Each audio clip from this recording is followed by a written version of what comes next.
चलिए बच्चों, आज हम सिमिलर ट्रायंगल्स का एक प्रॉब्लम सॉल्व करेंगे।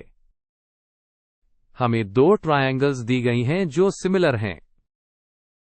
पहले ट्रायंगल की साइड है 2.4 सेंटीमीटर और एरिया यानी A1 हमें मालूम करना है। दूसरे ट्रायंगल की साइड 1.5 सेंटीमीटर है और उसका एरिया A2 25 सेंटीमीटर स्क्वायर है। तो जैसा कि आप स्क्रीन पर देख सकते हैं, हमने सारी गिवन इंफॉर्मेशन लिख ली है। L1 है 2.4, L2 है 1.5 और A2 है 25। हमारा गोल A1 को फाइंड करना है। सबसे इंपॉर्टेंट बात जो सवाल में दी गई है वो ये है कि ट्रायंगल्स सिमिलर हैं। इसका मतलब है कि इनके एंगल्स सेम हैं और साइड्स प्रोपोर्शनल हैं।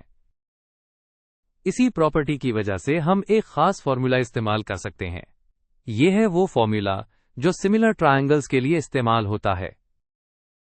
यह कहता है कि एरियाज का रेशियो यानी A1 divided by A2 corresponding sides के रेशियो के स्क्वायर के बराबर होता है। फॉर्मूला है A1 over A2 equals bracket में L1 ओवर L2 का होल स्क्वायर। ये फॉर्मूला आपने अच्छी तरह याद रखना है। अब हम अगले स्टेप में इस फॉर्मूला के अंदर अपनी वैल्यूज डालेंगे। A2 की जगह हम 25 लिखेंगे, L1 की जगह 2.4 और L2 की जगह 1.5। तो हमारी इक्वेशन बन जाती है A1 ओवर 25 इक्वल्स ब्रैकेट में 2.4 ओवर 1.5 का स्क्वायर। अब इस इक्वेशन को सॉल्व करने से पहले हम ब्रैकेट के अंदर वाली फ्रैक्शन यानी 2.4 डिवाइडेड बाय 1.5 को सिंप्लीफाई करेंगे। डेसिमल्स को हटाने का सबसे आसान तरीका यह है कि हम न्यूमरेटर और डिनोमिनेटर दोनों को 10 से मल्टीप्लाई कर दें। ऐसा करने से 2.4 बन जाएगा 24 और 1.5 बन जाएगा 15। अब हमारे पास फ्रैक्शन है 24/15। हम इसे मजीद सिंप्लीफाई कर सकते हैं। हम देखते हैं कि 24 और 15 दोनों 3 के टेबल में आते हैं। तो हम दोनों को 3 से डिवाइड करेंगे। 24 डिवाइडेड बाय 3 होता है 8 और 15 डिवाइडेड बाय 3 होता है 5। तो हमारी सिंप्लीफाइड फ्रैक्शन बन गई 8/5। अब हमारी पूरी इक्वेशन इस तरह दिखेगी। 1 over 25 equals round bracket 8 over 5 round bracket का स्क्वायर। नेक्स्ट हम round bracket 8 over 5 round bracket का स्क्वायर कैलकुलेट करेंगे। इसका मतलब है कि हम 8 का भी स्क्वायर लेंगे और 5 का भी। 8 का स्क्वायर होता है 8 टाइम्स 8 यानी 64 और 5 का स्क्वायर होता है 5 टाइम्स 5 यानी 25।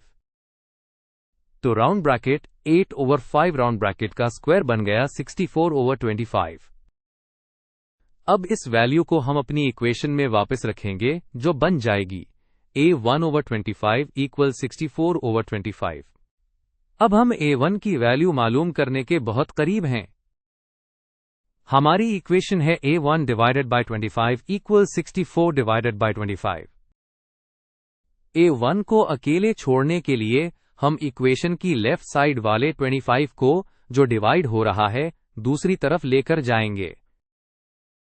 जब ये दूसरी तरफ जाएगा तो वहां जाकर मल्टीप्लाई हो जाएगा। तो A1 बराबर होगा 64 ओवर 25 मल्टीप्लाइड बाय 25।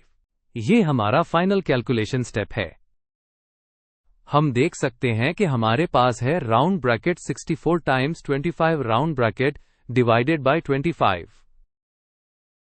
यहां न्यूमरेटर का 25 और डिनोमिनेटर का 25 एक दूसरे से कैंसिल हो जाएंगे। जब हम 25 को 25 से डिवाइड करते हैं तो 1 आता है। तो इनको कैंसिल करने के बाद हमारे पास सिर्फ 64 बच जाता है। तो कैंसिलेशन के बाद हमें A1 की वैल्यू मिल गई है जो कि है 64। क्योंकि ये एरिया है और यूनिट सेंटीमीटर्स में थे, इसलिए हमारा फाइनल आंसर होगा 64 सेंटीमीटर स्क्वायर। इस तरह हमने सिमिलर ट्रायंगल्स के फॉर्मूला को इस्तेमाल करके अननोन एरिया मालूम कर लिया है।